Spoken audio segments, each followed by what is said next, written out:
Bonjour, dans cette vidéo, on va discuter la leçon suivie d'une réaction chimique. Expérience. On va mélanger 0,5 mol de magnésium Mg qui réagit avec 1 mol de dioxygène O2 pour donner un solide blanc, l'oxyde de magnésium MgO. Mg et O2 sont des réactifs. MgO, c'est le produit de la réaction. On demande d'établir la réaction Mg plus O2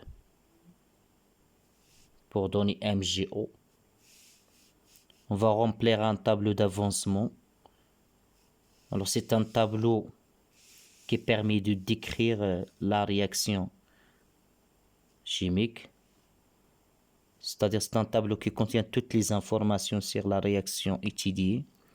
On a l'équation de la réaction Mg plus O2 MgO. L'état de la réaction. La réaction, il passe par 3 états. L'état initial, c'est l'état de départ. L'état intermédiaire au cours de la réaction et l'état final où la réaction va s'arrêter. L'évolution de la réaction est décrite par l'avancement, grandeur, qui est dans le déroulement de la réaction avec le temps. L'avancement de la réaction, il passe de 0 à une valeur finale, x, notée x max. Alors on va porter des quantités de matière en mol. D'après l'expérience, on a 0,5 mol de Mg, 1 mol de O2. Au départ, 0 mol de MgO. Puis, on va chercher le réactif limitant.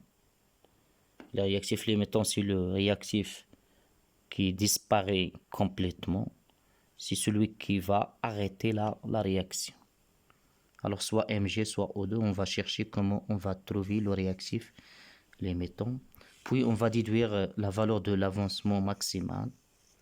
Et enfin, on va faire le bilan de matière à l'état final, c'est-à-dire les quantités de matière de MgO2 qui restent et la quantité de matière de MgO qui va former.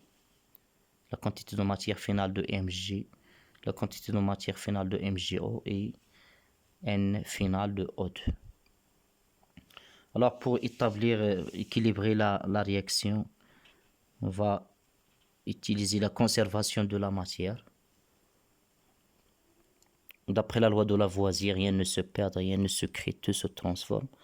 Le nombre d'atomes de magnésium ici doit être égal au nombre d'atomes de magnésium dans le produit. Le nombre d'atomes d'oxygène doit être égal au nombre d'atomes d'oxygène dans le produit. Alors on a 2 atomes d'oxygène, une seule atome d'oxygène. On va multiplier par 2.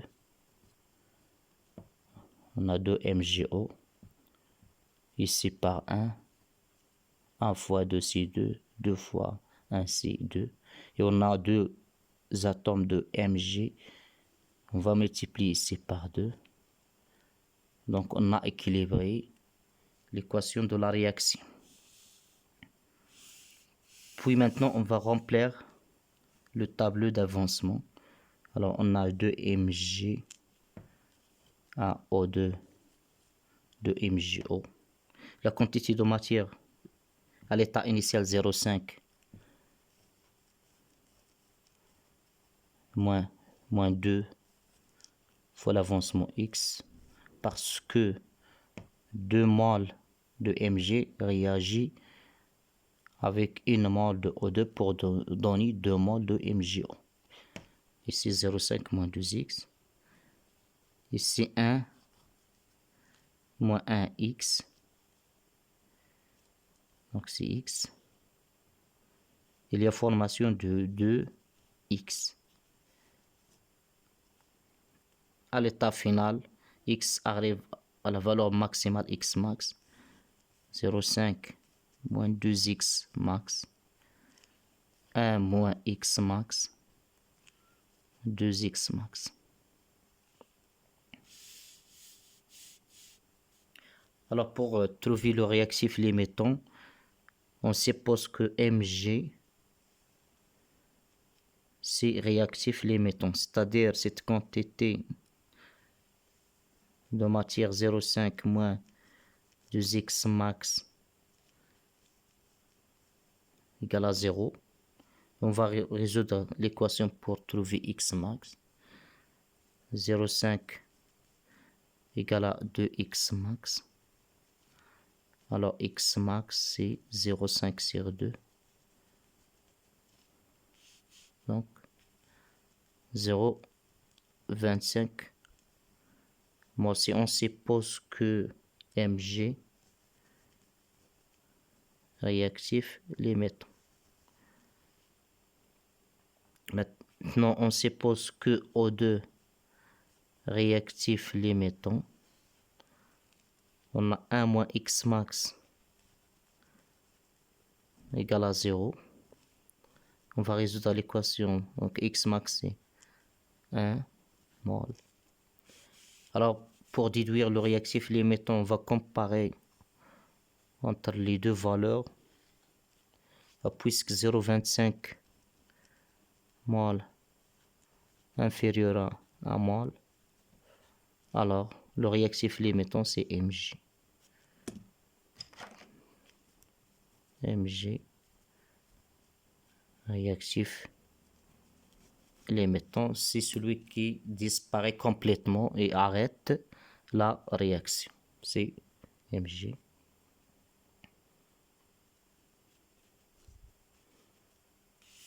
La valeur maximale de l'avancement, c'est la valeur correspond au réactif limitant, donc c'est 0,25 mol.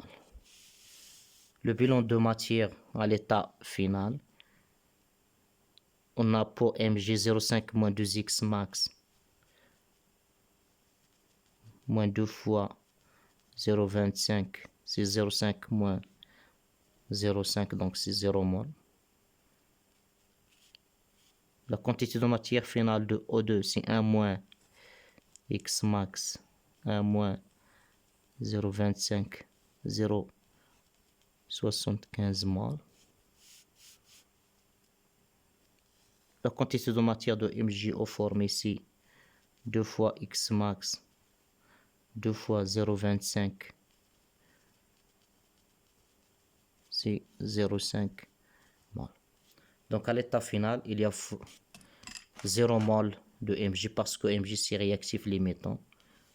Et il y a la quantité finale de O2 qui reste c'est 0,75 mol.